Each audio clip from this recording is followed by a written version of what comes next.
Hi, I'm Eric Prostko, Extension Weed Specialist with the University of Georgia. Appreciate the opportunity to speak to you today about some of the weed science work we're doing here at UGA on behalf of peanut farmers of Georgia. We're currently at the UGA Ponder Farm, which is a couple of miles north of Untitled, Georgia. And at this particular location, I have about 20 field trials where we're evaluating several things. When we're doing weed science work, we do a couple of types of trials.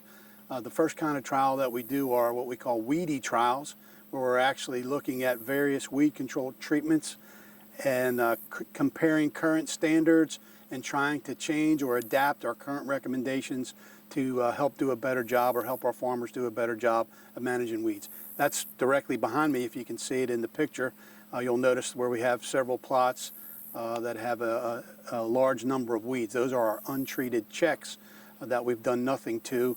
And if you can see anything behind me, you can see where we've got various degrees of control. So that's our first step, is trying to improve our programs, and we're also looking at a few new compounds that might have the potential to be used in peanuts. They may or may not ever make it, but they've got to get through us before they get to the grower. The other type of trials that we do here are what we call weed-free or crop tolerance trials, where we evaluate how the crop responds to the herbicide treatments that we impose on the crop in the absence of weeds to prove that the herbicides do not hurt the crop unnecessarily.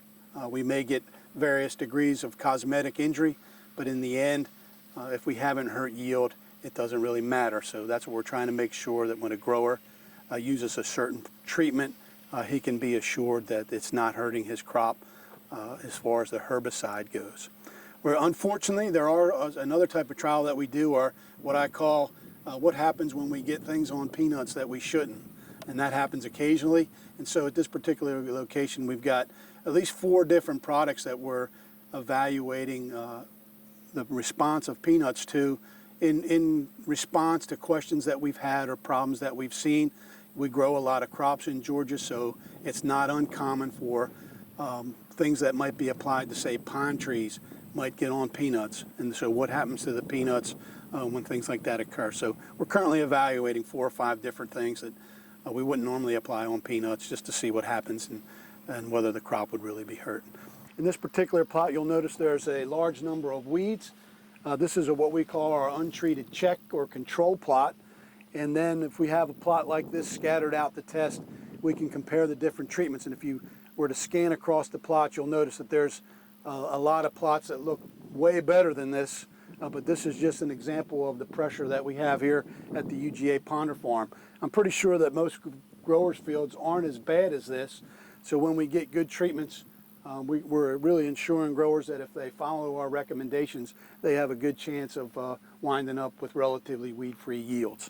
In this particular plot, there's several species. There's Florida beggarweed, there's pigweed, there's several grass species. So it's a good mix of some of the more common weeds that we have in peanuts. I want to thank the people that helped me from a technical standpoint. Charlie Hilton and Tim Richards, our technicians, are very beneficial, and my PhD student, Chad Abbott, who's working on some of these specific projects. But whatever we can do to help the Georgia farmer, we're trying our best to find better and cheaper ways to manage weeds in peanuts.